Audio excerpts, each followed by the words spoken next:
Bismillahirrahmanirrahim. Alhamdulillahilladzi arsala rasulahu bil huda wa dinil haqq liyuzhirahu 'ala ad-din kullih walau karihal kafirun. Asyhadu an la ilaha illallah wahdahu la syarika lah wa asyhadu anna Muhammadan 'abduhu wa rasuluh. Salawatullahi wassalamuhu ala hadha an-nabiyil karim wa imamil muttaqin wa qaidid du'atil mujahidin wa ala alihi wa ashabihi ajma'in. Allahumma 'allimna ma jahilna wanfa'na bima 'allamtana waj'alna minal mukhlisin. Sallallahu ala sayyidina Muhammad wa ala alihi wa baraka wa sallam. Alhamdulillahi rabbil alamin. Amma ba'd. Lebih dahulu marilah sama-sama kita menyatakan setinggi-tinggi kesyukuran kepada Allah Subhanahu wa taala kerana dengan limpah kurnia Allah Subhanahu wa taala kita diberikan kesempatan, masa dan juga kekuatan oleh Allah Subhanahu wa taala untuk kita sama-sama menyambut kembali pengajian kitab tasawuf kita ataupun kitab penawar bagi hati yang kita mula baca sepanjang EKG secara online. Dan alhamdulillah kita diberikan ruang dan peluang oleh Allah Subhanahu wa taala untuk menyambut atau meneruskan secara bersemuka. Dan surah yang terpilihnya adalah surah Tumpah. Saya pada patutnya malam ini dan wa'asa di Ampat di surau Al-Iman Ampat Gaya kerana nampak gaya permintaan orang panggil tasawuf kita ni agak tinggi. Jadi saya pun meraihkan tumpuan, terpaksa sana kita tukar lain. Pada asalnya saya nak cancel jauh sangat Ampat ni kerana dia orang pun nak belajar juga, kita pun masih tak habis di sana. Jadi kita tukar hari saja. Tukar hari oleh kerana kita nak kami di tempat tumpuan. Ya, alhamdulillah kita sambung tumpuan muka surat 5. Muka surat 5 tajuk yang pertama pada pagi ni, pada malam ini ya. Tajuk yang pertama kita akan bincang malam ini iaitu fasal yang pertama pada menyatakan mata. Ini tajuk yang pertama dalam proses yang pertama. Kita ingat balik tujuan. Paling penting sekali, setiap bidang ilmu kita kena tahu target kita. Barulah kita ada achieve, kita tahu sejauh mana pencapaian kita dalam setiap ilmu yang kita belajar, supaya dia tak menjadi just orang panggil nak lepaskan batu di tangga dan nak bagi ada orang panggil masa free, bukan satu job. Sedangkan syariat ini, agama ini satu job yang Allah beri kepada kita untuk kita settlekan, untuk kita buat secara bersungguh-sungguh sehingga capai apa yang kita nak. Jadi target kita dalam ilmu tasawuf ini, tujuan kita belajar untuk apa? Tujuan dia ni lah, di sebelum kita dah sebut pasal 4 tu, iaitu untuk membersihkan hati. Dia punya tujuan dia untuk membersihkan hati daripada segala sifat yang diharamkan oleh Allah Ta'ala. Jadi itulah tujuan utama dia. Kita nak bersih hati kita daripada 10 sifat yang diharamkan oleh Allah Ta'ala. Kita akan perincikan satu persatu.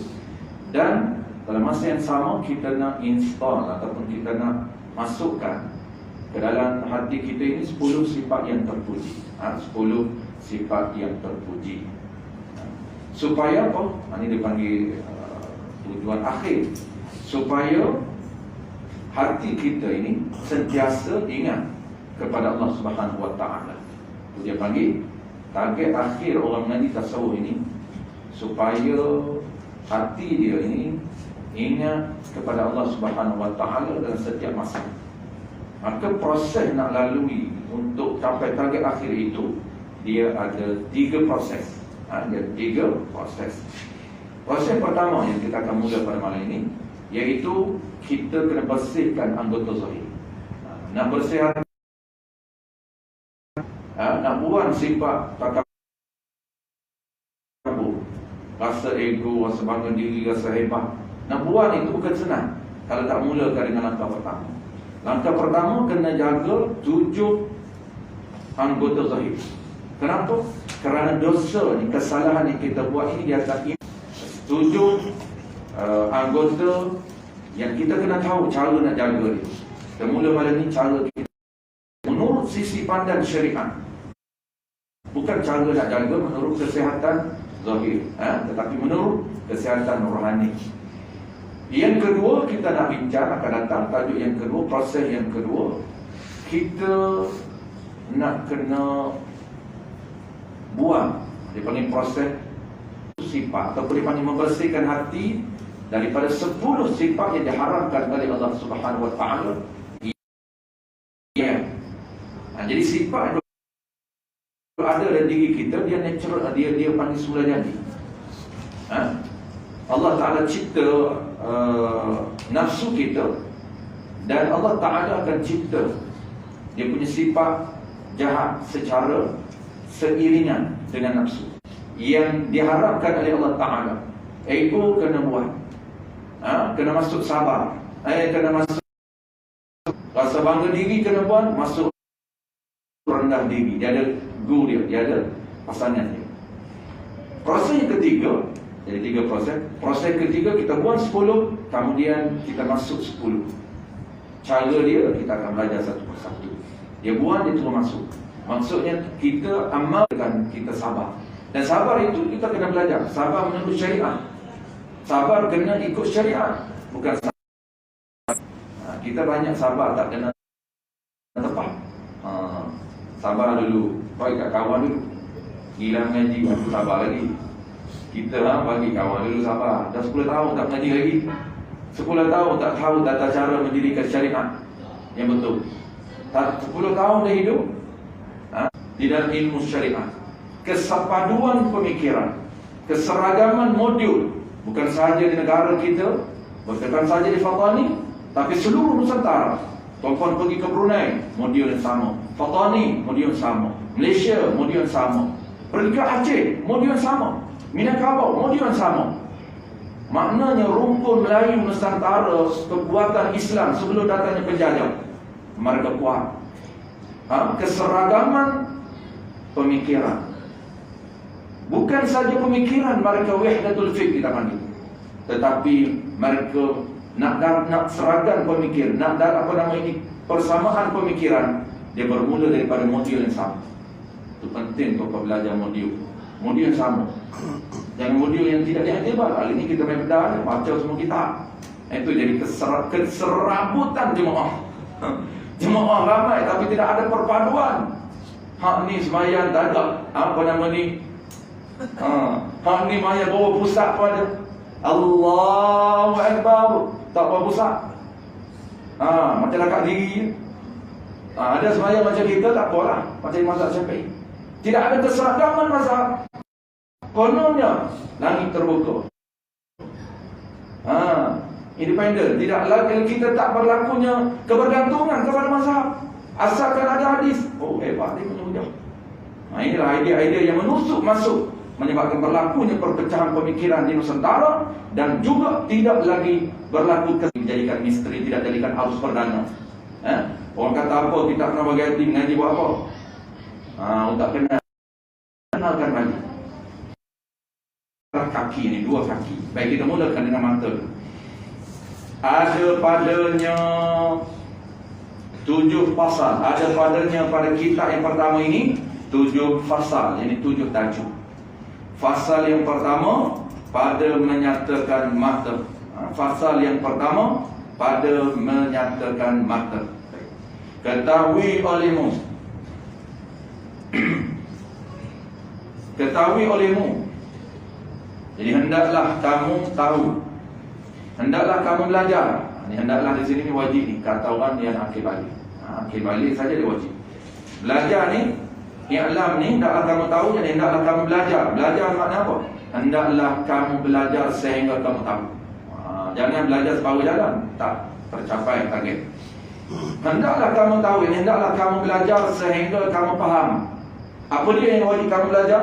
Bahawasanya mata engkau itu dia akan mata oleh Allah Ta'ala bagi engkau kerana beberapa faedah. Yang pertama ni tuan-tuan, tajuk yang pertama ini musannif nak beritahu kita supaya asasnya tujuan anggota ni kita kena realize, sedar. Kita kena aware. Apa yang kita kena sedar? Kita kena sedar anggota yang paling nikmat Allah beri ni, anggota 7 ni, Allah beri kepada kita sebagai nikmat. Ada tujuan dia. Baru kita tahu setiap Allah cipta benda ni ada tujuan. Supaya apa kita nak kena tahu tujuan? Supaya cara kita nak jaga itu betul dengan kehendak dan tujuan yang disyariatkan oleh Allah.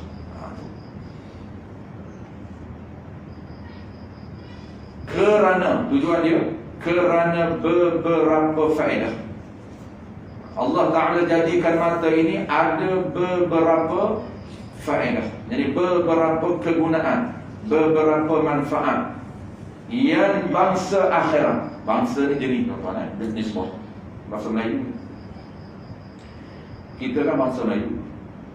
Bangsa tu tuan-tuan di bahasa Melayu. Menurut makna apa bangsa? Makna jenis, jinsu. Bangsa Melayu, makna jenis Melayu. Orang kita kalau tanya bangsa dia tak ada jawab. Apa dia bangsa? Takkan tak tahu bangsa. Yalah nak tahu bangsa Melayu. Bukan Melayu, bangsa tu apa? Dia bukan bangsa Melayu. Punya faham sungguh. Tu orang kita punya faham sungguh. Dah bangsa tu apa? Melayu kan. Maksudnya tak jawab soalan. Makna bangsa. Oh tak tahu. Oh dia tak tahu. Oh dia tahu yang dia tak tahu. Ketika dia main Melayu kan kita sinonim. Bangsa Melayu, bangsa Melayu, bangsa Cina, bangsa India, bangsa Kanada. Makna bangsa itu dari segi Melayunya, makna dari bahasa Melayu ialah jinsum, jenis. Kita ni apa? Jenisnya Melayu. Kenapa? Manusia banyak jenis. Ada jenis Melayunya, ada jenis Cinanya, ada jenis Kanazanya, Bataknya. Banyak jenis.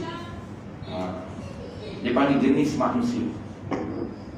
Adapun manusia itu nama. Nama kepada apa?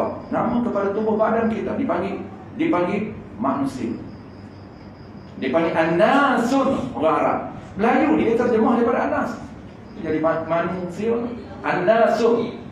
An-Nas ini pula diambil daripada perkataan apa? Nasiyah.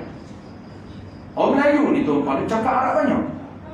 Orang Melayu ni apabila sebut nasiya, lupa. Orang Melayu Arab kata lupa. Kita nasi. Kata orang Arab pelik.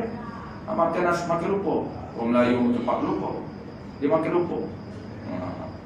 Kata orang Arab Melayu lah. Orang Arab Melayu orang Melayu.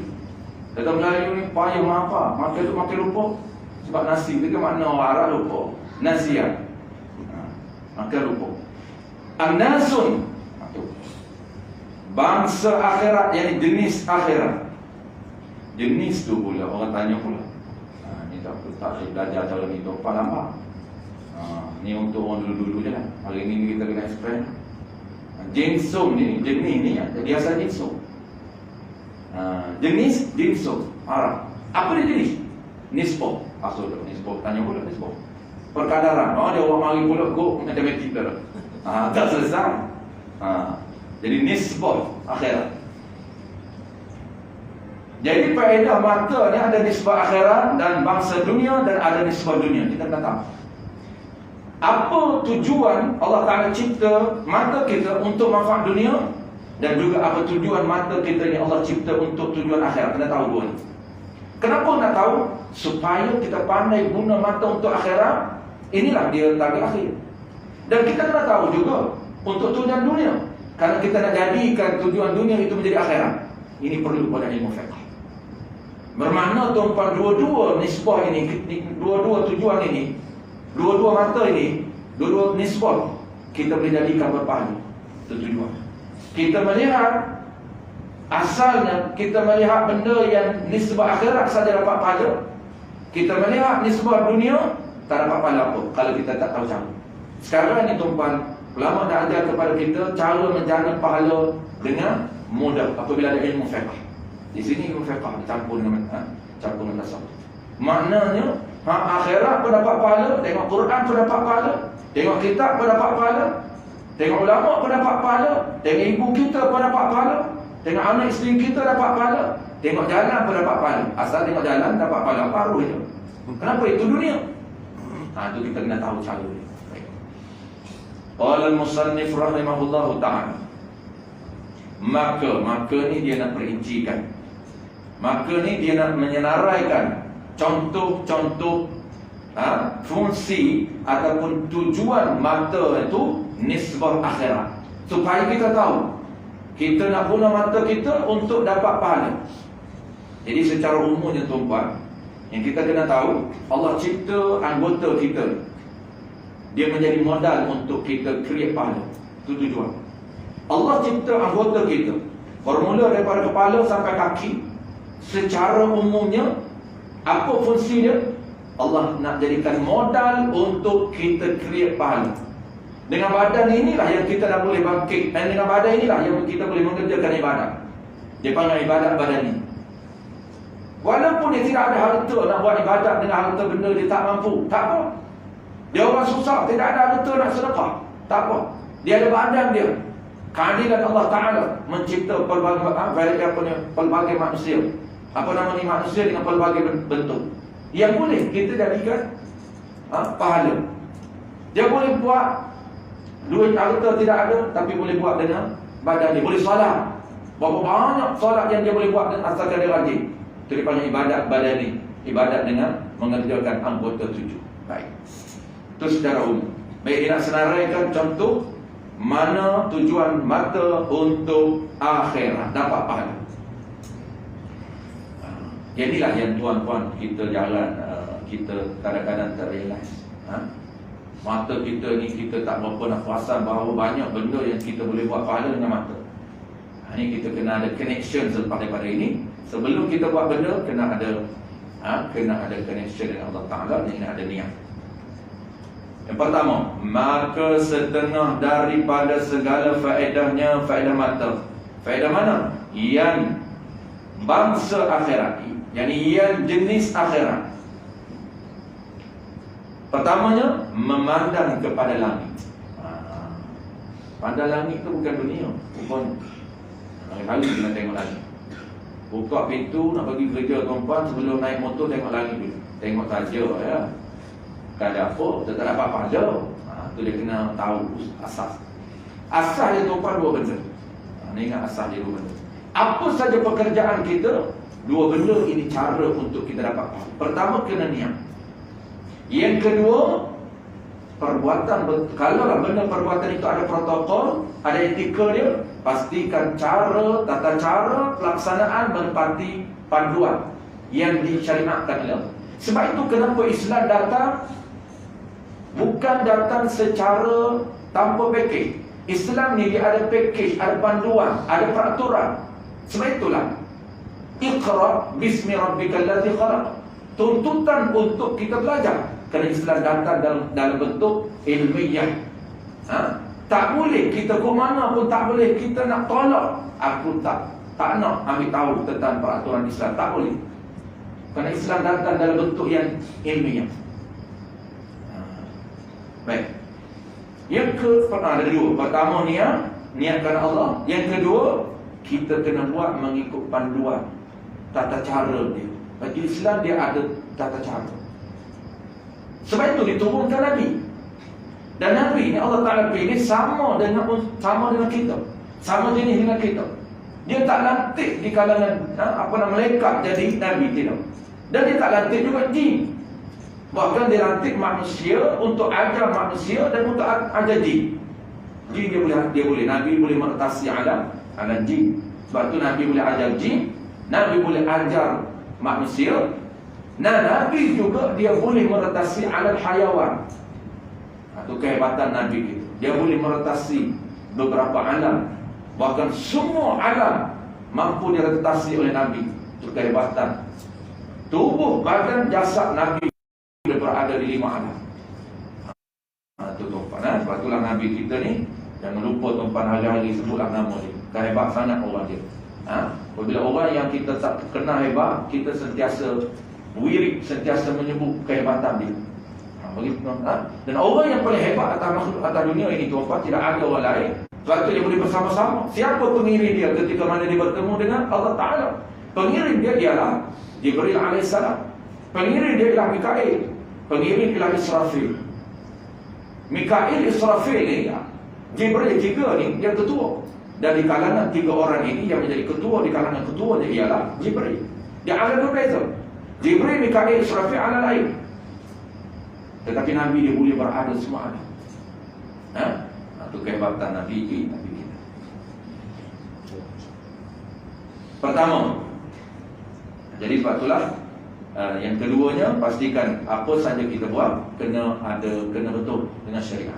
Nabi waktu tujuan Nabi dia ajar, dia turun ajar bersahabat, cara gosok gigi macam ni, cara semayan macam ni, cara bagi salat macam ni, cara infak sedekah macam ni, semua Nabi ajar satu persatu. Maka kita pun sama, kena follow. Nak sedekah apa syarat dia, bukan main pergi je. Kena ada niatnya, kena sedekah daripada duit yang macam mananya untuk dapat pahala. Itu cara Nabi ajar semua peraturan Islam. Itulah yang dikatakan Islam. Pertama dia ialah memandang kepada langit. Pandangan dengan apa dia? Dengan kalau saja pandang hari tu tengok langit, oh nak hujan lah apa? Lagi tengok nak hujan je kita. Bukan tengok kerana apa?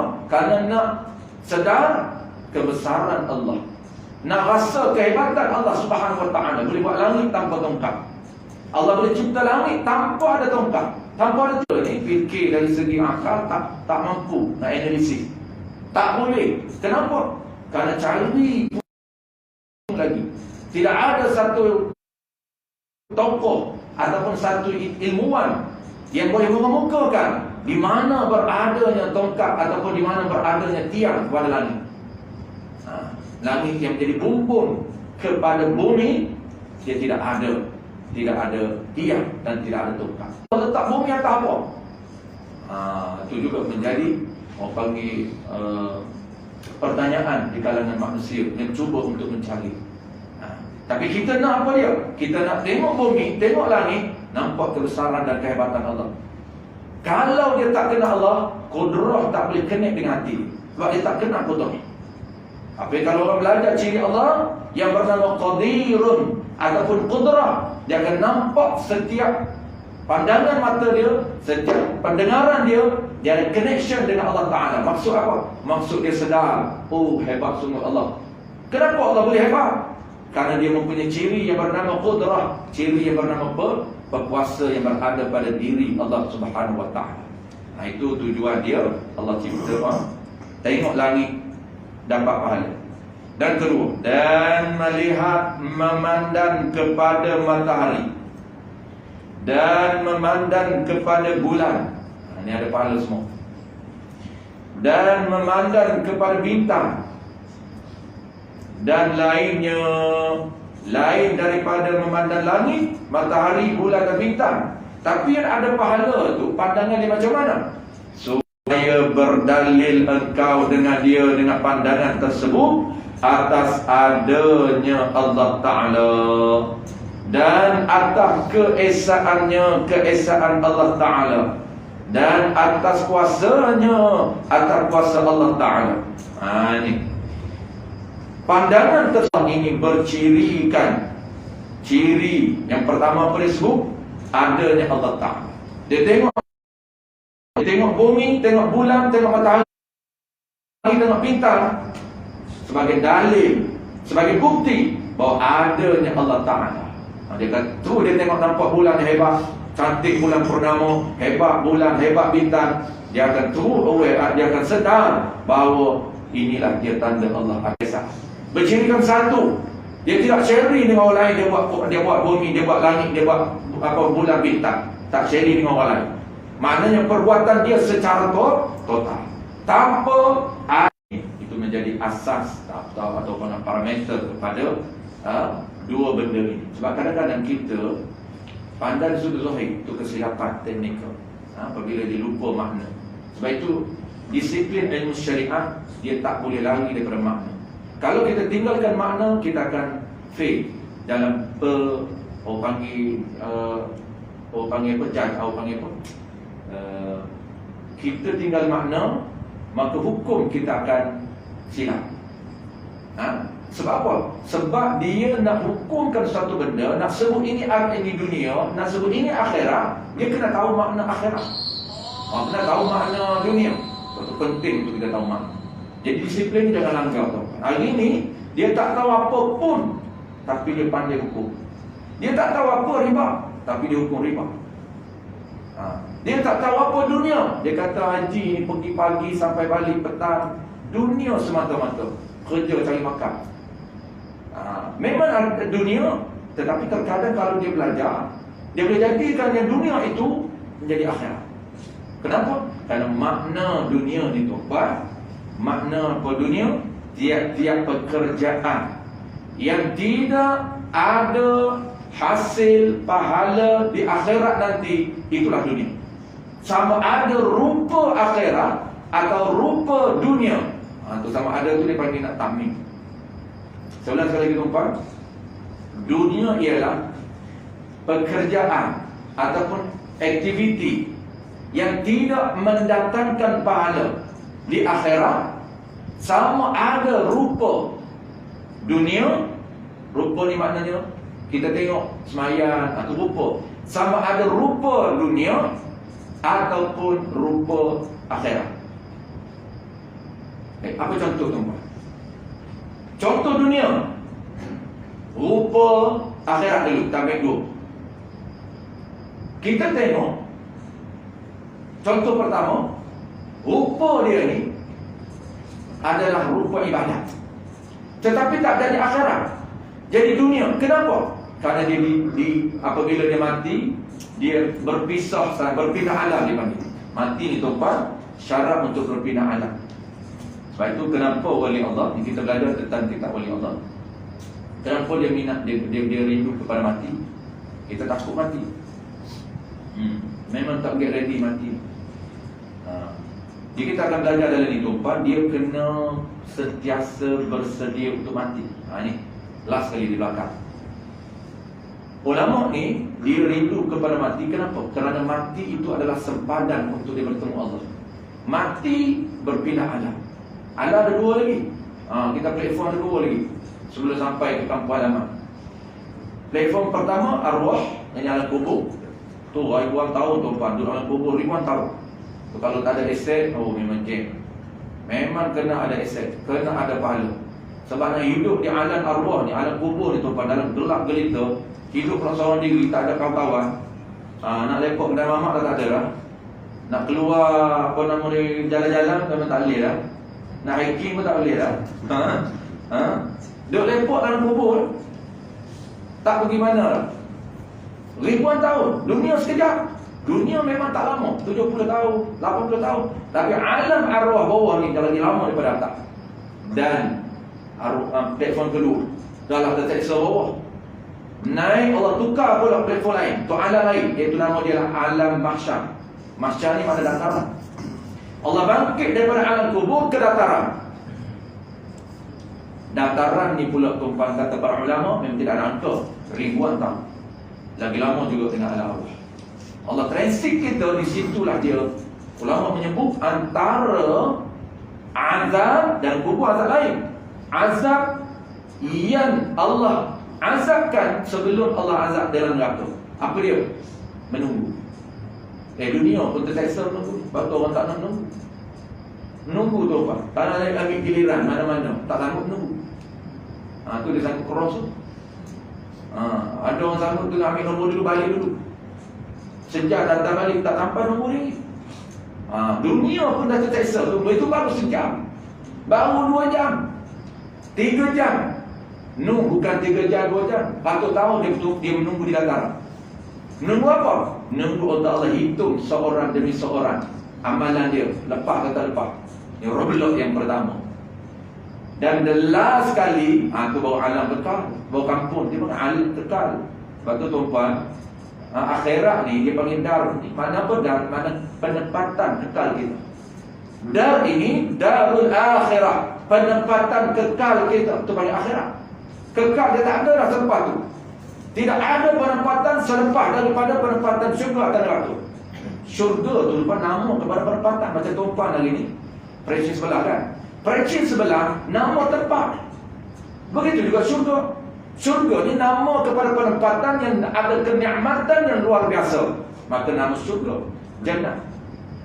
Dan penempatan yang sangat dahsyat yang tak mampu apa nama ini dihadapi oleh manusia, nama dia neraka. Neraka tu nama. Macam kita orang presiden sebelah tak boleh neraka. Oh tak datang. Nak pergi mana mengajar ustaz? Nak pergi mengajar di neraka. Mampu orang. Tak mari dia tak. Kan nak pergi mengajar di syurga, okey ya. Nak pergi mengajar mana? Surah Al-Ihsan. Duduk di mana? Duduk di syurga. Oh hebat. Dia kena syurga. Dia tak tahu syurga tak apa dia. Syurga tu penempatan. Sebab tu dalam syurga di luar dia ada tingkat. Bukan tingkat macam lift tu, tak sekali bayar. Kau tingkat 1, tingkat 2, tingkat 3. Dia kira sebab syurga kita. Saya tu ingat ustaz kalau mak 7 tu, saya orang mak 7 tu ustaz. Pak dia ngaji tak pernah ngaji. Dia kira pak syurga nak para syurga. Ustaz nak tanya, ada orang rajin tanya. Tanya pula soalan bukan soalan bab sembahyang, bab asas-asas ni, tanya soalan hak tidak asas. Dan tu syurga ada berapa sah? Ada satu je saya kata. Dia ingat syurga tu bukan biji-biji dia ingat. Dia apa dia panggil? Satu part lah. Dia tanya syurga ada berapa sah? Syurga ada satu je. Aku ni minta dengan Allah, kalau Allah tak boleh masuk syurga tak apa, duduk depan syurga ke tak apa dah. Punya tak nak pada neraka, jauh. Neraka ni bukan dekat ke apa. Kata ulama 700 perjalanan nak sampai ke neraka, aura dia dah rasa kepanasan. 700 tahun. Menggunakan kuda yang kencang, dia tak guna merch, kuda tak ada merch. Kalau Nabi tu sekarang dia pakai merch ya. Tuan menggunakan kuda yang kencang 700 tahun. Tak boleh bayar. Kita hidup 70 tahun kita tak mampu hidup lagi. 40 tahun sakit kan. Tak ada hari ni. Jangan mimpi nak hidup 100 tahun. Saya pun sempat nak tegur saya tu pun seorang tu je. Mak lain tak sempat. Seorang tu saja Allah takdirkan saya bertemu. Umur dia 107 tahun. Lepas mati saya 107 tahun, anak murid dia 70-an mati lah. Tuan Gua Jomah mati 70 lebih. Hak lagi muda tu tak tahu. Cepat sangat mati lagi ni perempuan. Cepat sangat lagi syurga tu. Cepat mati, cepat lagi syurga. Agak-agak syurga lah kita. Set kita. Set syurga. Oh hebat set syurga.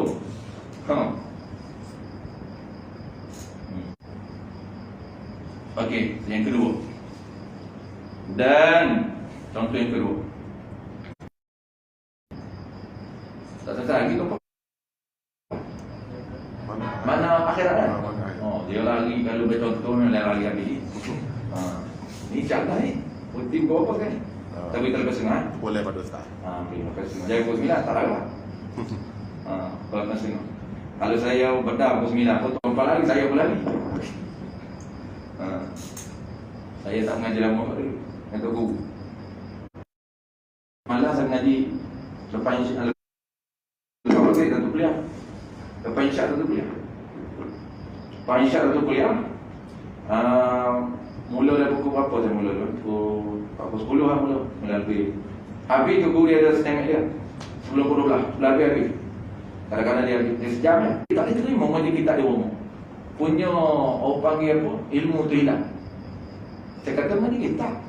Yalah Quran lah. Bukan. Kita ni Quran dia. Kita fiqah, kita usul ni. Mengaji apa rumah? Dia mengaji kita ni kena mengaji di surau, masjid, pondok. Tak ada rumah. Nak cerita yang tuan dah hilang dah. Ilmu ni kita pergi cari guru duduk mana? Ajar. Asal dia macam tu. Tak ada. Contoh tuan-tuan, orang semayang. Ni contoh dunia. Dia semayang tu rupa akhirat. Ya, rupa akhirat. Allahu Akbar. Nampak rokok sujud akhirat. Tiba-tiba ada niat dalam hati dia, solat dia ini supaya orang tengok. Orang nak kata dia rajin solat. Bukan semata-mata kerana Allah Ta'ala. Ada pahala ke tidak? Sah salat dia tapi tidak ada pahala. Nanti kita akan belajar apa beliau. Sah salat dia, Allah terima salat dia kalau betul dengan syariat, betul dengan etika, betul dengan tata cara. Tetapi ada bayaran? Tidak ada. Karena ada syarat untuk Allah bayar. Bukan senang nak pahala ni. Pahala ni mahal. Value pahala ni sangat mahal tuan-tuan. Maka akan ada peraturan yang tetap Allah tetapkan. Salah satunya cara untuk dapat pahala, niat kerana dia. Kerana dia yang bagi pahala. Tiba-tiba kita niatkan orang lain. Sebab itulah di akhirat kelak Allah hantar, Allah paksa dia mencarilah orang yang buat ibadat dulu nak tunjuk. Nak cari pahala dengan dia.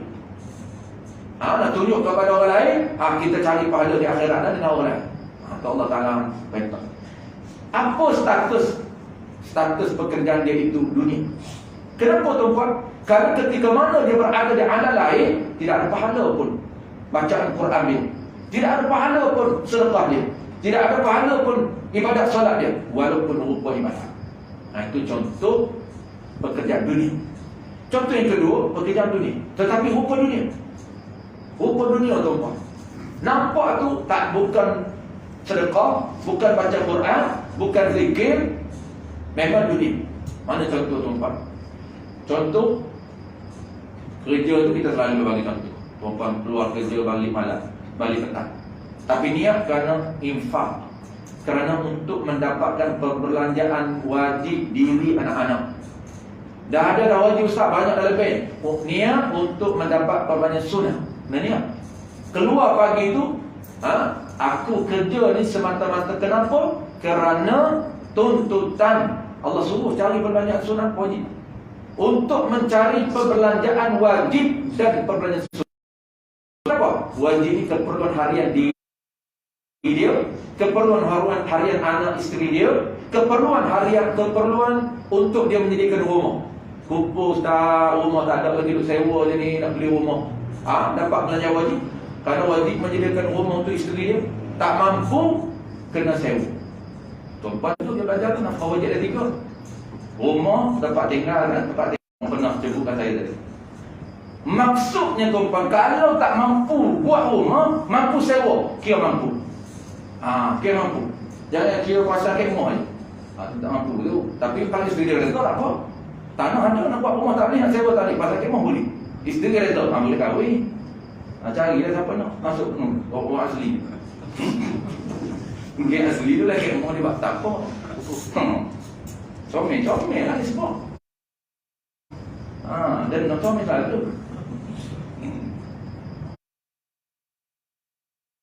Baik. Contoh kedua tuan-tuan. Tu contoh kerja. Contoh kedua ni tuan-tuan jangan nampak.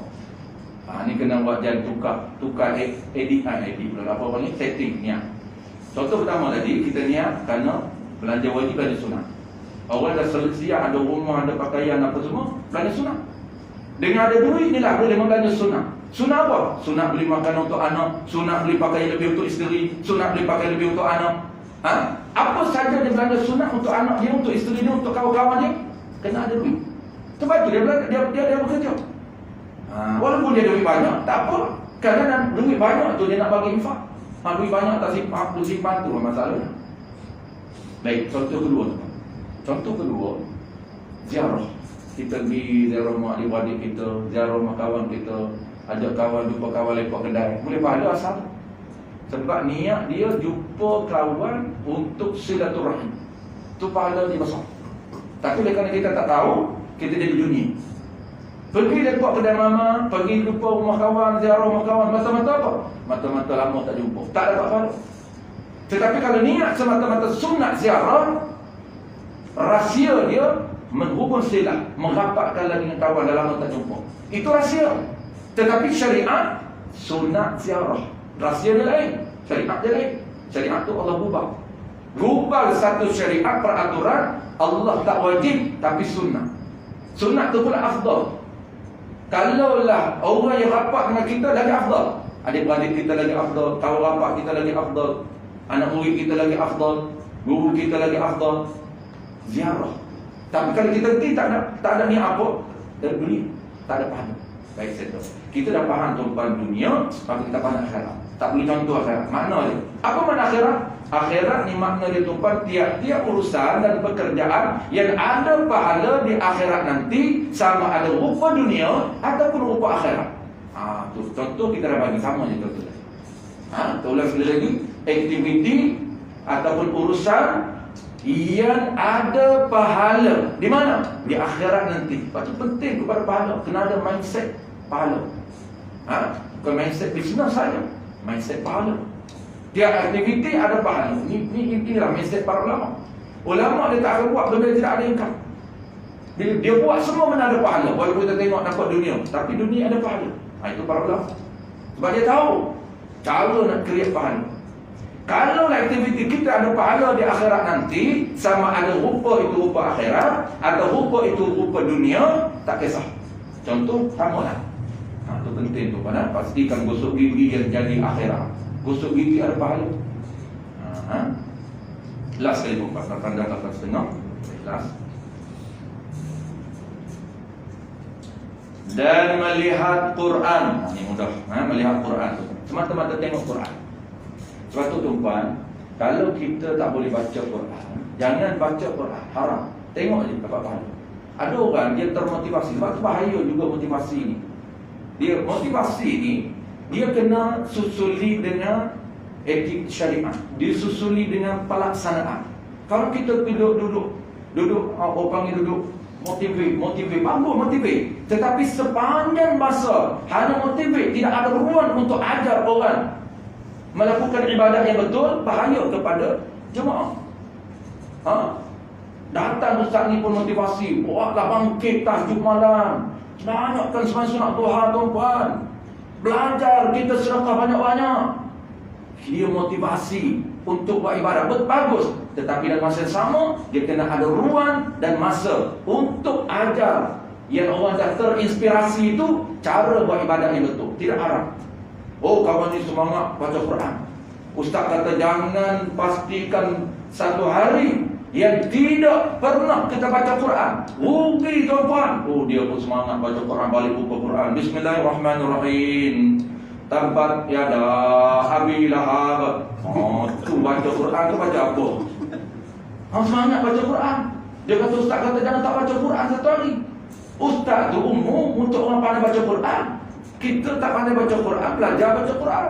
Kalau belajar itu pahala belajar besar, pahala mendengar dan juga pahala melihat. Ada 3 pahala tu. Serentak kita tengok tu ada 3 pahala. Tengok Quran dapat pahala, mendengar Quran dapat pahala, dan membaca Quran dapat pahala. Dikira pemarkahannya berdasarkan satu demi satu huruf. Kita baca. Tu baca kena betul. Kalau tak betul cari guru. Kalau tak boleh tengok je. Buka sebelum tidur. Nak baca tabarakalladzi tak mesti. Kalau baca jadi bahasa kita, tabarakalladzi. Kalau baca memang dia akan ngomong. Dia akan hantar. Dia akan hantar wal badalun. Wal hantam. Jangan haram. Tengok je tabar. Dia buat apa tu kan? Macam baca surat cinta je tu. Isteri tak tahu apa dia buta huruf. Tiap-tiap malam saya tengok abang ke renung. Macam orang baca surat cinta ni, meleleh air mata. Bahaya tu. Isteri dia pun takut juga.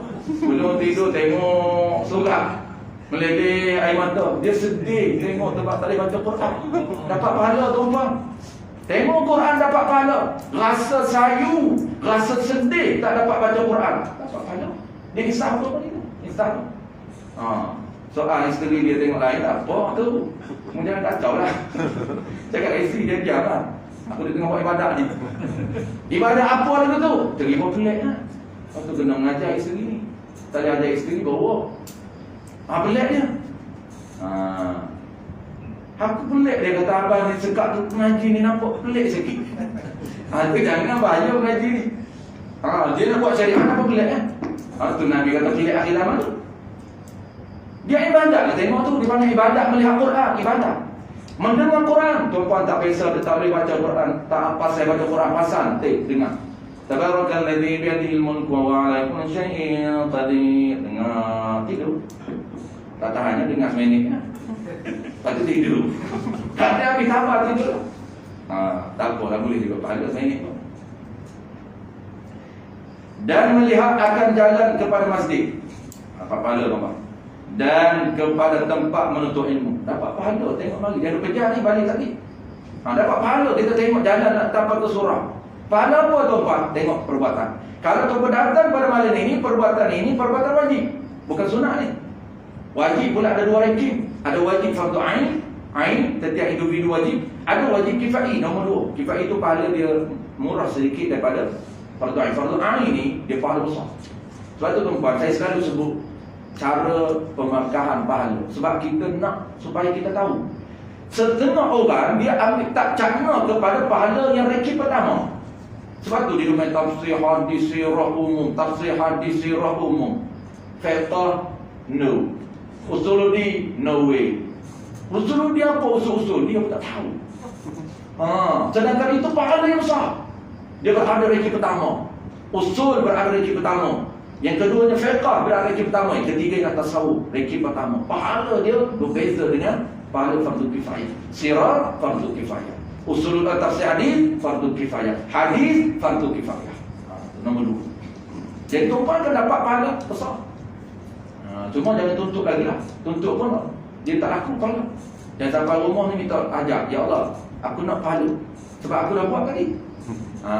Allah kata boleh. Mu kena mati dulu lah pada ni. Dia nak pahala, nak Allah bayar, kena mati dulu.